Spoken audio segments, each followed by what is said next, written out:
Hello friends, स्वाद की धूम विद प्रज्ञा में आप सभी का स्वागत है। होली का त्योहार आने वाला है। ऐसे में मैं इंडिया को बहुत मिस कर रही हूँ। हर घरों से वो जो पकवान की खुशबू है वो यहाँ पर बहुत मिसिंग है। पर फिर भी मैंने सोचा क्यों ना मैं भी अपने किचन में होली के लिए कुछ ट्राई करूँ। तो आज मैंने बनाया है यहाँ पर 4 तरह के डिफरेंट स्नैक्स, लेकिन आटा हमने सेम ही लिया है। एक आटा गूंथिए और उससे 4 अलग अलग तरह के स्नैक्स बना लीजिए। मैंने यहाँ पर बनाया है मठरी, नमक पारा, कचौरी और काजू मसाला। इसे बनाना बहुत आसान है, बस आपको आटे लगाने की मेहनत करनी है। तो चलिए फटाफट से हम आज की रेसिपी शुरू करते हैं। हम एक मिक्सिंग बोल लेंगे और इसमें हम डालेंगे 3 कप मैदा।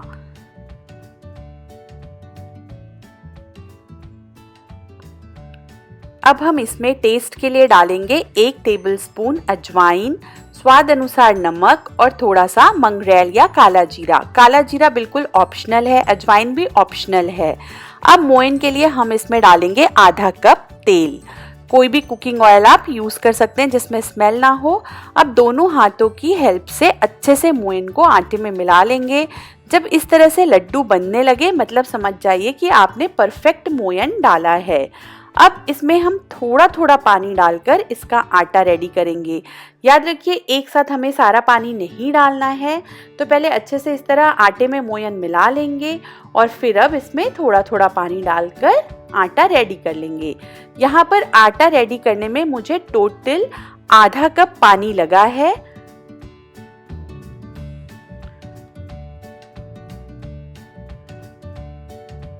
जिस तरह हम पूड़ी का आटा रेडी करते हैं बिल्कुल वैसा ही आटा हमें रेडी करना है। ना ही बहुत सख्त होना चाहिए और ना ही बहुत मुलायम होना चाहिए।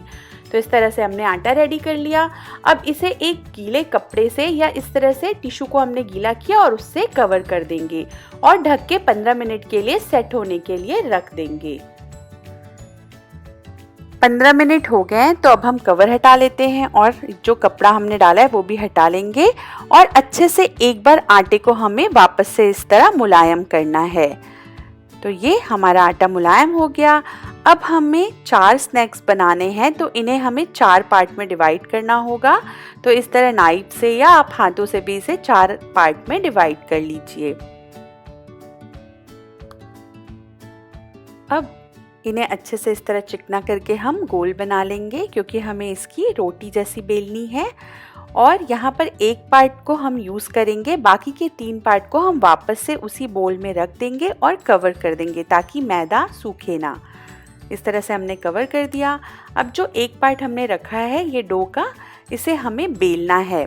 तो आप नमक पारे अगर थोड़े मोटे बनाना पसंद करते हैं तो इन्हें मोटा बेलिए, अदरवाइज़ मैं इन्हें थोड़ा पतला बनाऊंगी। तो यहाँ मैंने एक बड़ा रोलिंग बोर्ड लिया और इस पर अच्छे से हम इसे रोल कर लेंगे। तो यहाँ पर देखिए मैंने इतना पतला ये रोटी को रखा है। अब हम इसे कट करेंगे। तो आपको जो भी शेप पसंद है, अगर आपको पतला लंबा पसंद है या फिर आप स्क्वायर शेप में कट करना चाहते हैं, बिल्कुल अपनी पसंद के हिसाब से इसे कट कर लीजिए। पहले ये हम साइड से एक्स्ट्रा सारा आटा निकाल देंगे ताकि शेप अच्छे से आ जाए। तो इसे स्क्वायर शेप दे देते हैं और एक्स्ट्रा सारा आटा निकाल लेते हैं। अब नाइफ की हेल्प से इसे इस तरह से पतला पतला लंबा लंबा कट कर लेंगे।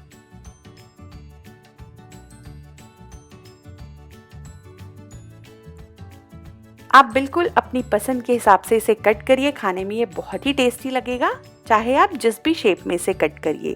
अब इन्हें इस तरह से हमने बीच से भी कट कर लिया और ये देखिए ये हमारे नमक पारे रेडी हो गए हैं। बस अब इन्हें हमें डीप फ्राई करना है।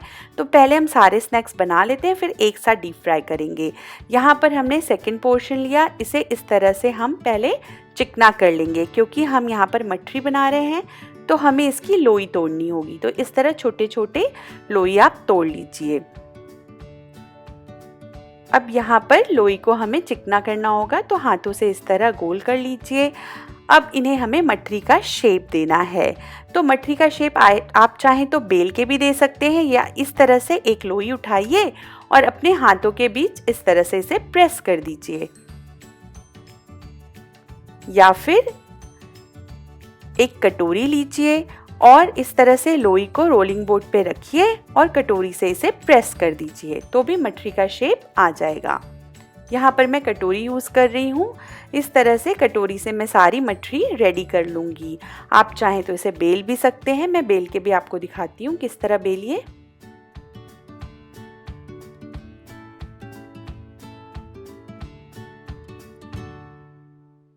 यहाँ पे ये हमने मठरी को बेल लिया। अब हम फोक से इसमें प्रिक कर देंगे ताकि मठरी फूले ना। तो ये देखिए मठरी भी रेडी हो गई है। चलिए अब हम अपना थर्ड स्नैक बनाएंगे, ये है मसाला काजू। इसके लिए हमने थर्ड पोर्शन का जो हमारे पास डो था वो लिया और उसे हमें बेलना है। याद रखिए कि जो मसाला काजू होता है उसकी जो हम रोटी रेडी करते हैं वो थोड़ी मोटी होती है कंपैरेटिवली नमक पारे के। तो यहाँ पर ये रोटी रेडी हो गई है।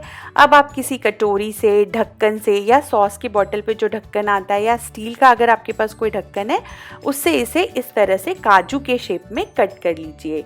तो बाज़ार में बड़े छोटे दोनों साइज़ के ही मसाला काजू मिलते हैं। मैं आपको दोनों साइज़ के बना के बताती हूँ। यहाँ पर हमने थोड़े बड़े बनाए हैं।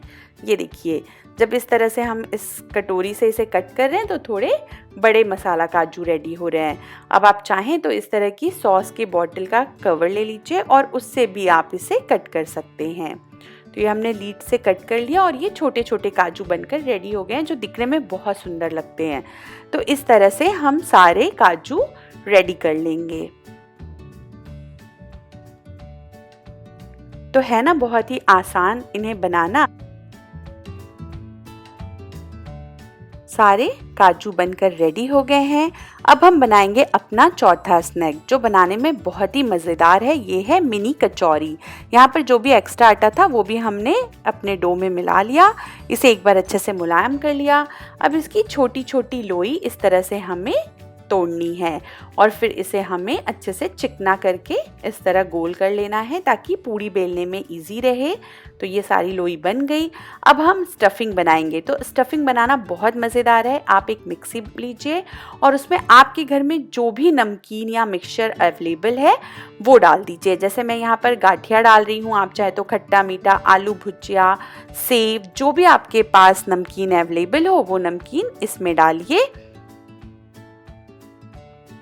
आप चाहें तो नट्स भी डाल सकते हैं और इन्हें अच्छे से ग्राइंड कर लीजिए। हमें बहुत पतला नहीं पीसना है, दरदरा ही पीसिए। एक मिक्सिंग बोल में इसे हम इस तरह निकाल लेंगे और अब इसमें टेस्ट देने के लिए हम यहाँ पर डाल रहे हैं थोड़ी सी इमली की चटनी और खट्टा मीठा बनाने के लिए थोड़ा सा टोमेटो केचप। इन्हें कर लेंगे अच्छे से मिक्स ताकि अच्छे से बाइंड होने लगे। और ये देखिए काफ़ी अच्छे से ये बाइंड होने लगे हैं। तो चलिए अब कचौरी बनाते हैं। फटाफट से हम लोई की इस तरह पतली पूड़ी बेल लेंगे जैसे हम नॉर्मल कचौरी बनाते हैं ना, बिल्कुल वैसे। तो ये पूड़ी रेडी हो गई। अब हम इसमें स्टफिंग भरेंगे। तो जितना आप हैंडल कर सकें उतना स्टफिंग लीजिए और कचौरी में भर दीजिए। अब अच्छे से कचौरी को सील कर दीजिए ताकि तेल में जाकर वह खुले ना।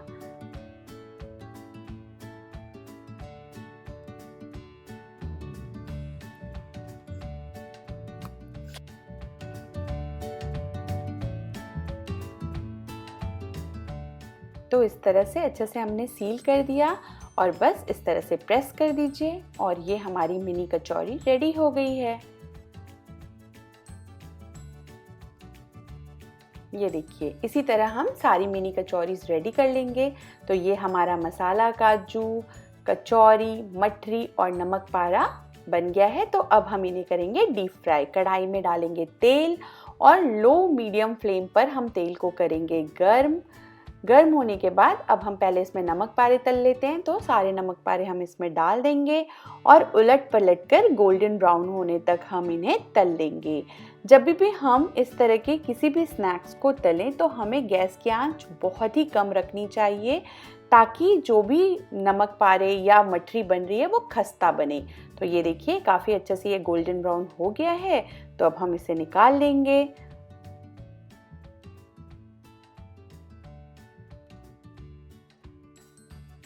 अब ठीक इसी तरह हम यहाँ पर मठरी भी तल लेंगे। तो सेम वैसे ही हमने गैस की आंच को बहुत ही कम रखा है और इसमें ही हम अलट पलट के मठरी को तल लेंगे जब तक वो अच्छे से गोल्डन ना हो जाए।